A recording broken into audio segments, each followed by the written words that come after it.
सब कचरा से हुए हैं पदारी, अब शपथ वाला वक्त दबाते करने जाएंगे। ठीक है। जो लोग सिर्फ ये समझते हैं कि भोजपुरी भाषा जो है सिर्फ यूपी बिहार के अंदर ही चलती है, उनके ऊपर जोरदार तमाचा लगा है। जी हाँ दोस्तों, खेसारी भैया का एक सॉन्ग बहुत दिन पहले रिलीज हुआ था जो कि इंडिया में ब्लॉकबस्टर साबित हुआ था। नून रोटी वाला सॉन्ग था, लॉकडाउन के समय पर यह सॉन्ग रिलीज हुआ था।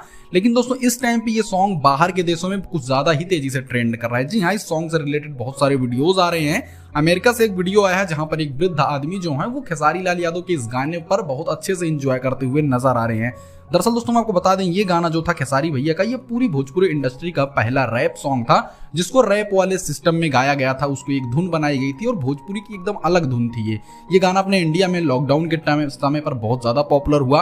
उसके बाद अब ये गाना बाहर के देशों में पॉपुलर हो रहा है और लोग बहुत ज्यादा एंजॉय कर रहे हैं। खेसारी भैया को भी इस गाना की वजह से अप्रिसिएट किया जा रहा है। लोग बहुत ज्यादा खुश हैं कि भोजपुरी इंडस्ट्री का कोई गाना चलो भाई वर्ल्ड वाइड फेमस हो रहा है लॉलीपॉप के बाद। तो दोस्तों खेसारी भैया का ये गाना बाहर फेमस हो रहा है, इसके बारे में आप क्या कहना चाहेंगे हमको कमेंट जरूर कीजिएगा।